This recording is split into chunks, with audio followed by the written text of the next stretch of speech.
All right. So yesterday or the other day, we were talking about starting a business for BPO employees, and here I'm showing you already like how can you test the business in just 7 days, right, without really spending anything. And there are a couple of slides here that I'll show you. But then again, the main purpose here is to test if your business idea is good without spending a lot spending a lot of money, right? So let's go ahead and go to the first one. Welcome to BPO and Beyond. This is where we talk about earning more through your career, building something of your own, and putting your money to work. All of it pointed at one goal: financial freedom. Until the day you get to say the two words we're all working toward: I'm free. All right, let's get started.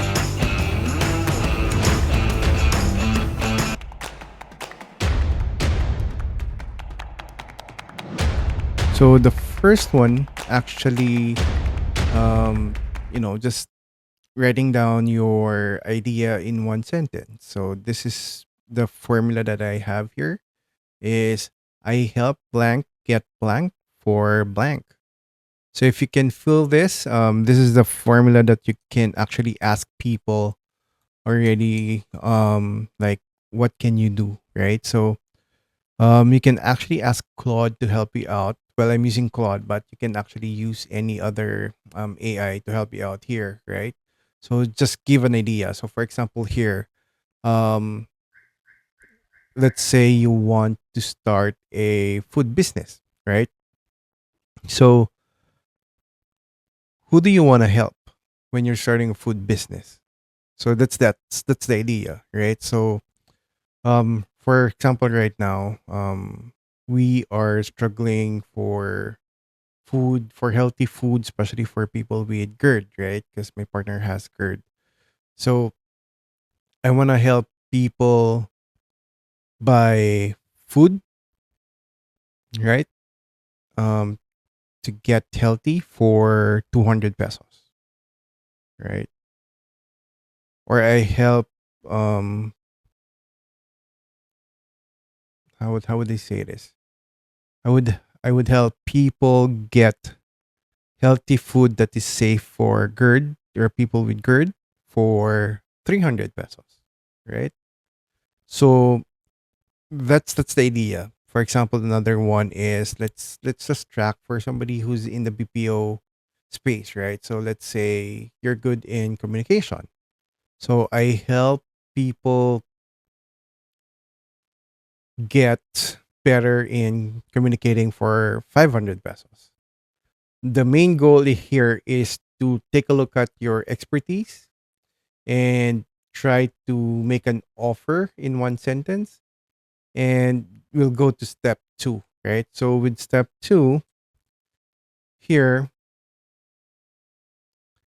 you're just talking to five real potential customers, right? So again, as the notice here, skip your close friends. I think there are two things. There are two reasons why you need to skip your friends. First, they'll just say yes, and they'll say, "Yes, I love your product," or "I love your offer." Or two, they would ghost you and not really reply back or something, and you might feel hurt. So let's keep close friends, right? So let's look at real potential customers. So for example, for BPO employees, or for example, I want to help first time BPO applicants to pass recruitment, right? So for 1,000 pesos.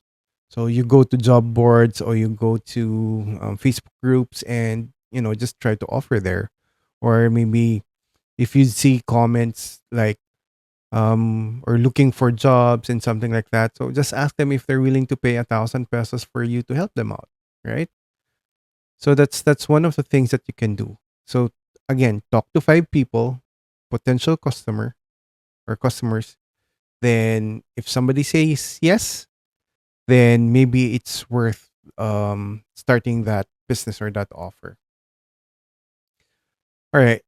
And then day 5, or once you have the 5 customers, or you once you reach to 5 potential customers or buyers, then somebody says yes, then most likely you're good to go. You can start doing already what you intend to do, right? So maybe cooking or whatnot, right? So that's something. So there's already a real person trying to buy your service or trying to buy your product,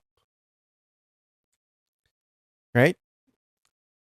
And the main goal here is not to deliver to 20 people, 50 people, but just 5 people. 5 real people who's trying or who's going to be availing of your products or of your service or services. You don't need to think about how do I wrap or whatnot and stuff like that, right? Your goal is just to deliver the products, right? Everything, if you think about 1,000 customers, then you'll be having a hard time starting, right? So you can borrow whatever, like maybe buy small amounts just to make sure that you're able to deliver the products or the service that you offered, right? So again, the main rule here is you need to have an evidence that somebody wants to buy or to get your offer, right? Before you put in the capital later on. Okay? So instead of really buying, like, for example, you want a food business, right? So instead of buying all the materials, all the ingredients, then trying to sell it, why not do a pre-order first, right? That would actually help out. Or if you wanna do a service business, so try to offer it first. Like, I'm looking for 5 people to coach for their job interview, right? Or I would like to, or I can mentor 5 people who wants to go into the health industry. So v- once you have those 5, then there's an evidence that somebody wants your service, right? And then that's a time that you can say, okay, this is something, then I can move forward. Okay, that's it. So in summary, just do one sentence offer with this formula. I help blank get blank for blank, right? So this is targeting the audience and what you're offering and for how much. And then day 2 to 4, this is where you can actually talk to, or try to reach out to 5 potential buyers, not your friends, not your colleagues, just somebody else, right? And then on day 5, deliver what you offered on a specified date, right? And then day 6 and 7, um, again, try to reach 5 people that you can deliver this product, right? And then get some feedback and something, or how can you improve the service or the product. And sometimes this is what I do is I ask for reviews already. And if it's good, then that's something I can do for my collaterals. And then, of course, always evidence first before you put money into it. So that's 7 days test to actually check if your business would work. So again, this is Murfrix from BPO and Beyond. Thank you for watching or listening. To know more, visit bpoandbeyond.com, where BPO professionals are built for what's next. Until the next one.